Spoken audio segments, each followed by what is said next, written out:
दांत के ऊपर एक ये छोटा सा प्रयोग कर रहे हैं। यहाँ पे आप ये देख रहे हैं कि ये एक बोतल है और इस बोतल में ये इस बॉटल में दो ठे कांच की नली है ना।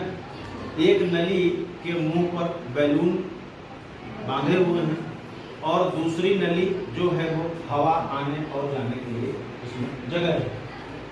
तो हम इसमें देखेंगे कि जब ये इस पाइप से, जिसमें बैलून नहीं है, जब हम इसमें हवा डालेंगे तो बैलून क्या हो जाएगा, पिचक जाएगा।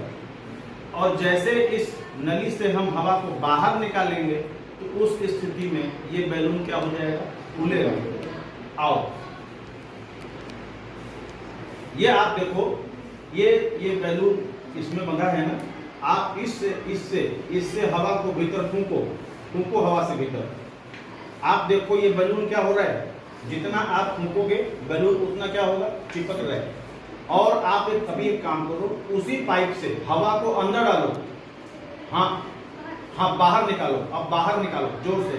ये देखो जैसे हम हवा बाहर निकालते हैं बैलून भी पिचक रहा है और बॉटल भी। अंदर से धक्का मारेगा तो बैलून क्या हो जाएगा, खुल जाएगा। इसमें वायु दाब का कॉन्सेप्ट क्या है, इसमें वायु दाब का बात यह है कि अभी ये दोनों बिल्कुल ही सामान्य स्थिति में है। बैलून अभी सामान्य स्थिति में है। अंदर, बोतल के अंदर और बोतल के बाहर हवा का दाब एक बराबर बना हुआ है, एक बराबर है। लेकिन जैसे ही आप इसमें से हवा को बाहर निकालोगे तो भीतर का दाब क्या हो जाएगा, कम हो जाएगा। हवा बाहर निकलेगी, ठीक है। इसमें की हवा जो है क्या होगी, बाहर निकल जाएगी। हवा बाहर निकलेगी तो ये बैलून के भीतर की जो, इसमें जब हवा बाहर निकलेगी तो इसके भीतर हवा का दाब क्या हो जाएगा। ये भाई साहब, जैसे इसमें से आप हवा को बाहर निकालोगे, ये बोतल के भीतर हवा का दाब क्या हो गया, कम हो गया। उस हवा के दाब को पूरा करने के लिए बाहर से हवा बैलून वाले रास्ते से अंदर जा रही है। हमने इसके भीतर की हवा को निकाल दिया खींच करके, अंदर क्या हो गया, दाब कम हो गया।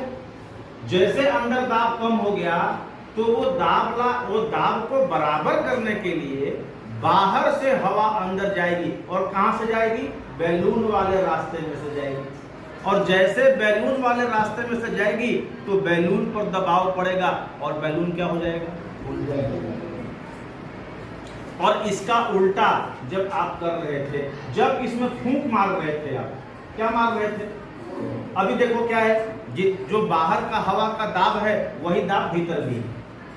इसलिए ये दोनों के दोनों क्या हैं, सामान्य स्थिति में। लेकिन जब आप इसके भीतर फूंक मारते हो, क्या मारते हो, फूंक मारोगे तो भीतर क्या होगा, हवा का दाब बढ़ जाएगा। बोतल के भीतर हवा का दाब बढ़ जाएगा। और जैसे बोतल के भीतर हवा का दाब बढ़ेगा तो वो दाब गुब्बारा के दीवार पर लगेगा और वो दाब से बैलून क्या हो जाएगा, चिपकने लग जाएगा, पिचक जाएगा। सही है। तो ये वायु दाब का कॉन्सेप्ट है। सब जगह हवा का दाब एक बराबर रहता है और जहां पर हवा का दाब कम हो जाता है वहां पर दूसरी हवा आकर के दाब को बराबर करने लगती है। तो ये हवा का कॉन्सेप्ट है। इसके अलावा एक और प्रयोग मैं आपको यहाँ पर करके दिखाऊंगा। ये यहाँ का बॉटल है और ये बॉटल जो है इसमें पानी भरा हुआ है। इसका ढक्कन क्या है, बिल्कुल बंद है ना। इसमें हमने एक छेद किया हुआ है, ठीक है। और ये छेद को हम निकाल दिए तो भी इसमें से कोई पानी गिर रहा है क्या,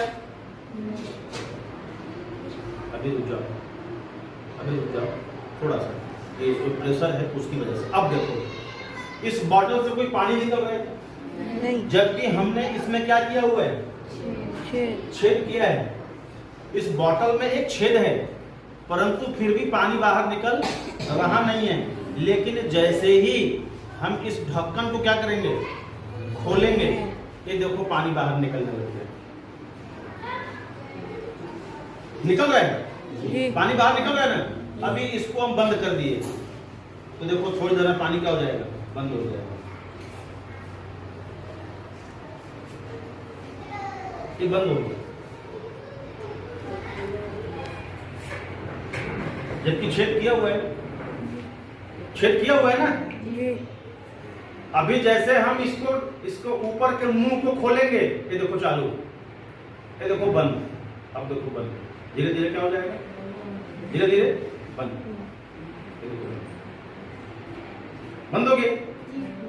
ये ऐसा क्यों हो रहा है? ये ऐसा इसलिए हो रहा है कि जैसे ही हम बोतल के मुंह को बंद कर दे रहे हैं, हवा का दाब इसके ऊपर क्या हो गया, कम हो गया। जब ये पानी के ऊपर दाब है इसलिए पानी क्या हो रहा है, बाहर निकल रहा है, ठीक है ना। और जैसे हमने इस बोतल के मुंह को ऐसे खोल दिया तो ऊपर से हवा का दाब, हवा का प्रेशर है, और हवा के प्रेशर से ये पानी क्या हो रहा है, बाहर निकल रहा है। हवा के प्रेशर से पानी बाहर निकल रहा है, वायु के दाब से पानी बाहर निकल रहा है। और जैसे ही हम इसके मुंह को ऐसे भाई साहब बंद कर देते हैं, धीरे धीरे धीरे धीरे जो है वो जैसे ही धीरे धीरे देखो बंद हो जाता है। ये पूरी वायु दाब की कहानी है, ये पूरा वायु दाब की वजह से हो रहा है। तो ओवरऑल आपने ये समझा कि पृथ्वी के चारों ओर हवा का एक घेरा है, पृथ्वी के चारों ओर हवा का क्या है, एक घेरा है, और इस हवा के घेरा की वजह से पृथ्वी पर हवा का दाब पड़ता है। खोलना बढ़िया। और ये हवा का जो दाब है, जो ये हवा का दाब है, छोड़ दीजिए वो अपने आप कस के बंद कर दीजिए, वो थोड़ी देर से अपने आप बंद हो जाएगा।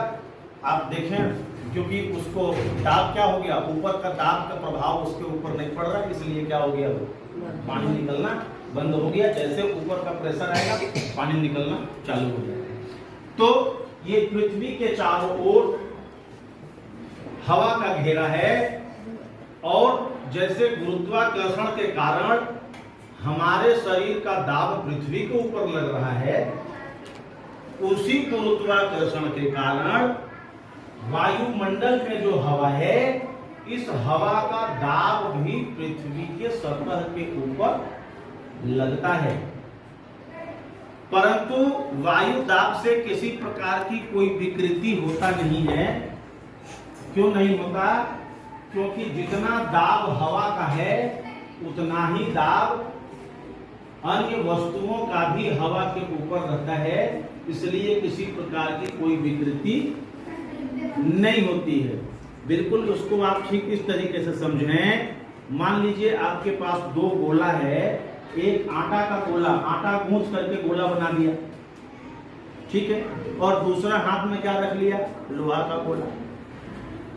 एक हाथ में क्या रख लिया, दूसरे हाथ में क्या रख लिया, दोनों को एक बराबर दबाइए, दोनों को एक बराबर दबाओ, क्या होगा, आटा का गोला पिचकने लग जाएगा, लोहा का गोला पिचकेगा नहीं। क्यों हुआ ऐसा? आटा वाला क्यों पिचक गया, लोहा वाला क्यों नहीं पिचक रहा है? इसलिए कि लोहा वाले के ऊपर आप जितना दबाव बना रहे हो, वो लोहा वाला भी उतना बराबर दबाव आपके हाथ के ऊपर डाल रहा है, इसलिए लोहा वाला गोला का आकार बदलेगा नहीं। लेकिन दूसरे हाथ में आटा का गोला है, आप उसके ऊपर जितना दबाव बना रहे हो, वो उतना दबाव वापस उतना दाब आपके हाथ के ऊपर वो डाल पा नहीं रहा है, इसलिए उसका आकार क्या हो जाता है, बिगड़ जाता है, उसका आकार बदल जाता है। तो इस तरीके से और एक बात ध्यान देने की है कि पृथ्वी के सभी जगह पर वायु दाब एक बराबर होता नहीं है। पृथ्वी के सभी जगह पर वायु दाब एक बराबर नहीं होगा। वायु दाब का संबंध जो पृथ्वी का धरातल है, जो सतह है, उसकी ऊंचाई से भी उसका फर्क पड़ता है। मतलब जो सतह जितना ऊंचा होगा वहां पर हवा का दाब उतना कम होगा। जैसे कि हमने यहाँ पर बताया आपको, ये ऊंचाई का हिस्सा है, ये एक पहाड़ी है और ये नीचे समतल का हिस्सा है, तो यहाँ पर हवा का दाब क्या होगा, कम होगा, और यहाँ पर हवा का दाब ज्यादा होगा। अगर कोई पर्वतारोही है, कोई पहाड़ पर चलने वाला व्यक्ति है, हम यहाँ पर अगर खड़े हैं तो हमारे शरीर के भीतर का दाब और हवा का दाब, ये दोनों दाब बराबर होता है, इसलिए किसी प्रकार की कोई दिक्कत होती नहीं है। लेकिन जब ये कोई पर्वतारोही, पर्वत पर चढ़ने वाला आदमी जब ये पहाड़ी के ऊपर ऊंचाई पे चढ़ जाता है तो यहाँ पर क्या होता है, यहाँ पर हवा का दाब कम हो जाएगा और हमारे शरीर का दाब उतना ही रहेगा। जितना दाब यहाँ था उतना ही दाब यहाँ भी रहेगा, तो हमारे शरीर का दाब बराबर है, लेकिन हवा का दाब क्या हो गया, कम हो गया। तो ऐसी स्थिति में हमारे शरीर के भीतर प्रेशर बढ़ने से जो ब्लड वेसल्स हैं, जो खून की पतली नलियां हैं, वो टूटने लगती हैं और उसकी वजह से नाक से, कान से रक्त स्राव, खून निकल सकता है, ये उसका कारण है। ठीक है। वायु दाब को नापने के लिए आप देखे होंगे, आप अपने साइकिल में, गाड़ियों में, टायर में हवा भरते हैं तो उनके पास हवा का प्रेशर नापने का एक मशीन भी होता है ना जी। हम उनको बताते हैं कि हमारी कार में हवा कितना होना चाहिए, हमारे साइकिल में हवा कितना होना चाहिए, उसके हिसाब से वो मशीन से नाप करके हवा डालते हैं। तो हवा का प्रेशर जिस मशीन से नापते हैं उसको हम बैरोमीटर कहते हैं। बैरोमीटर की सहायता से हवा का प्रेशर नापा जाता है। तो आज वायु दाब में इतना ही। कल इसके संबंध में और आगे चर्चा करेंगे। आपको हम कुछ प्रश्न देंगे, आप सोच समझ करके उस प्रश्न का उत्तर आज लिखेंगे।